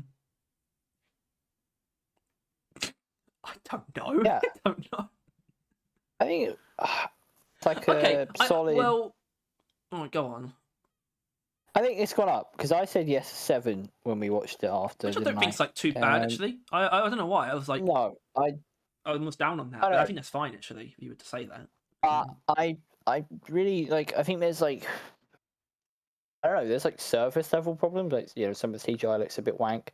Deadpool's motivation isn't as flawless as Wolverine's, but then Wolverine's is pretty fucking flawless, and I think it's really well done. So at least you have some emotional through line. So I don't know. I think 8. Like, I'm down to watch it again if I could just like pop it on now. I'd be like, hell yeah. I mean, this is like I haven't watched any MCU film on Disney Plus, and I certainly haven't watched any that I haven't seen in cinemas after they came on Disney Plus. Yeah. This one I will. I'm looking forward to that now. Yeah. This one I will for sure. God, I had something I was gonna like sort of say. Oh yeah, I think it was something I was gonna say at the beginning, but I guess kind of forgot to, which is that I do think, no matter what, I think we probably enjoyed it more than it was actually good, probably. But I do think it's vitriolic to call this movie bad because people will be calling it bad. The online discourse hasn't really started yet. He's like the MCU is like a ride, but it's like an amusement ride. It's like it's not actual cinema. It's just like sugar or something, right? It's not actual food. It's just like glucose. Well, like I think this knew what it was, and it just had fun, and it was a fun, good movie. Like, and it also didn't completely abandon a moral through line with, they tried it with both, but I think they successfully did it with Wolverine. Like, This is there's a what reason to continue happens. watching or care. This is what happens when real people make a movie like this. You get all of the very gratuitous cameos, and they do feel gratuitous, and it's like, oh, that's the guy from that thing, and what have you, and it's like a bunch of Deadpool variants, and look, there's a bit of just a homage to fan casting and whatnot, but it still feels like it's done by real people, because that stuff, not only does it feels fun, it feels fun as opposed to the ghoulish that it feels in something like The Flash. That stuff is fun, and there is actually there is a heart to the film, and there is emotion. A very, very important key part of that equation as well. It's Deadpool. Yeah. It's Deadpool. Yeah. He can do a fan cast and point it out that it is a fan cast. That's the key integral thing. Like, he can get away with being silly and doing meta shit and it being like blatant because that's Deadpool. like that is ultimately on brand. It's not like they're just ruining, a normal movie or like doing some weird thing, like, or the normal character. Like, imagine if like Doctor Strange like pointed out, "Holy shit, it's Professor X, Patrick Stewart. That's crazy. I didn't think we could get him." Movie ruined. That'd be the game. That's over. But yeah, it's Deadpool, weird. Like, it it disrespects the fuck out of Logan in such a way that actually feels like it's actually, digestible. And then also utilizes a completely different version of Wolverine in a way that is really like just clever and comes around to working very well, which obviously exposes probably one of the bigger criticisms that you've certainly mentioned now a couple of times, which is Deadpool's own story not being as good as Wolverine's. But I mean, it's impressive enough that they basically jammed a Wolverine into this film, and just completely reoriented the story to fit that, and it worked out in Wolverine's favor. Like, the fact that this worked out in Hugh Jackman Wolverine's favor is actually kind of surprising. Yeah. Like, it could have so easily been like terrible, but not only did it like somehow respect Logan while disrespecting as much as possible, it also basically created a new version that doesn't feel weird. It doesn't feel weird that the main like Wolverine's version in this film is a new Wolverine. It's like it's surprisingly good in that aspect. It gets it out of the way at the beginning. It's like, fuck you, fuck Logan, Wolverine's back, biatch. And then it uses it like effectively as like, Logan sacrifice saving X-23 is like important. And like, even now moving forward, it has like saved another Wolverine who then ultimately saved the universe thanks to it. Yeah. And like, by the way, I think this this movie, this is a kind of movie that could never be like a masterpiece or like a really like moving, life-changing film, obviously. But I also don't think it was ever going to be bad. No, I agree. But I feel like this is the kind of movie where people were expecting it to be like really good or like utter dog shit. But I don't think it really was ever going to be that because of the people involved. Like, especially like I mentioned the director Sean Levy, but he's like also like him, Ryan Reynolds, and Hugh Jackman are they're basically best friends, like a trio. Basically, like Sean Levy did Real Steel, like the movie with Hugh Jackman, and he's had a couple of movies with Ryan Reynolds like recently, and they're like really good friends, and they just love working with each other, and so it actually feels like that. This movie would have been bad if it was made by like corporate people, people who aren't like two different directors because one got like pulled out halfway through, kind of shit. Bullshit like that. But it's not. It's like made by real people. Like one of the main actors, one of the main actors is one of the writers. The two main actors and director are all very good friends. And it feels like that. And I think because of that, it was never going to feel like a shitty corporate film, even though like on a lot of levels it definitely is. Yeah, well, it's standing on the same territory. Like it's just. Yeah, it's like it's what happens when a brief moment of either talent or like care appears, right? Like Yeah, I like mean, no Robert shade Downey to just cared. Just leave it there. like no shade to John Watts, like who directed the MCU Spider-Man films, but like No Way Home definitely feels less directed than this or Multiverse of Madness. You know, I'm Yeah. sorry, there's just a difference there. There's a clear difference. And I mean, he that's looked in a little something bit that near they the need. end, but Like I think Sean Levy was he might still be is one of the people that they might be talking to direct Secret Wars or Avengers 5, which like that's fine. I think that'll probably work. And because I think the maybe. MCU definitely needs directors. I think it's really good that Sam Raimi was like being talked to potentially about that as well, even though it might just go back to the Russo brothers. But still, you know, that's something they need direct. You know, you look at the even if Doctor Strange is kind of mixed, for example, I think all of the stuff that people really like has been from directors. You know, Yeah. yeah, and it's just kind of obvious that's kind of what they need to get the best stuff.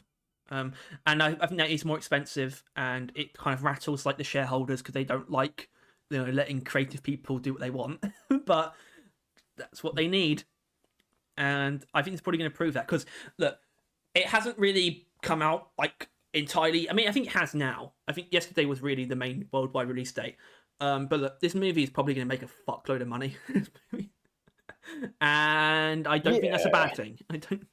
Because no one's coming out of it and saying it was bad, and that's basically it, really. If people are like, "Oh, that movie, MCU's movie was bad," boom, gone, done, dead. But people are like, "Oh, it's all right," and that's enough. That's enough to release like the Hell's Gates. Like everyone's gonna go fucking see it. I mean, our cinema was literally packed, right? Like, Yeah, it's the I don't most think there was a packed single cinema seat I've not been filled. in a while. Probably the last time would have. I mean, literally, the last time I've been in a cinema that was probably basically full would have been Endgame, because Top Gun Maverick, I don't think it made like that money immediately, and it was also kind of in pandemic time, kind of still. So that wasn't super packed either. Um, Oppenheimer was pretty packed actually. So okay, that's something, I suppose. And then But yeah, Barbie it's the first time. before. I mentioned it already, I suppose, but obviously it's the first time I've actually been in a cinema when people clapped. It's just so, which was yeah, that was interesting. The things about that, when there's an audience who would clap, they would also normally like clap and cheer at certain moments as well. Like I would have expected that for like when Blade showed up, for example. I think didn't I happen. heard someone about to do that, but then nobody else did it, so I think they shut Yeah, up. I kind of wanted genuinely think I to. heard someone go, "Whoa," and Yeah, then well, don't stop. when Henry Cavill showed up, I did kind of want to. In an ideal world, if I had bigger balls, I would have like yelled out, be like, "That's my boy, my boy." Yeah, something. Obviously, like I said, or like you kind of implied, I knew that going in, which is kind of annoying. I'm very happy. It's the only thing I knew, actually. Because it was like small enough as well, where it didn't really feel like it didn't feel bad to have been It was like spoiled about that. at the beginning. Yeah. So that's fine. I mean, okay, I guess I didn't really offer a rating though, which is, and I feel lazy for doing like, I feel like cheap when I do like 0.5 because I feel like fence sitting, but I think 7.5 is gotta be it because I couldn't. Offensive, really, yeah. I'll make you bleed.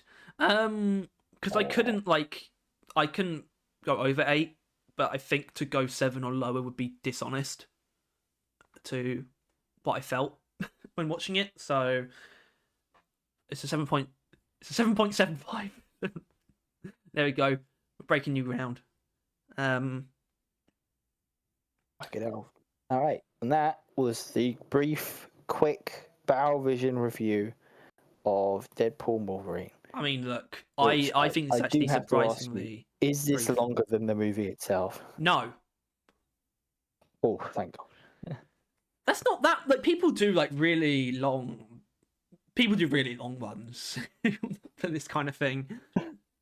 Like they do, like Mauler, Yeah, like Doctor podcast. Strange, and Unbridled Cataclysm or whatever, and it's like 9 hours long. It's just him talking shit about Doctor Strange. It's like, yeah. I think if you match like the film's runtime, I think that's fine, and we're still under. So, Alrighty. Yeah. Does this was entail funny. it was funny, it was fun, it was cool, and it was good. It was fun. That needs to be said twice. F is for friends who do stuff together. U is for you and me. Do you think this entails a normal outro? I mean, not 100% normal, but like, you know. Subscribe. Don't subscribe. Do what you want. God is dead. Bye-bye. Yeah, I mean, if you really like this, you're gonna like the next video like this. Bye-bye. Bye-bye. Oh, Can't do God, that. no. I forgot about that.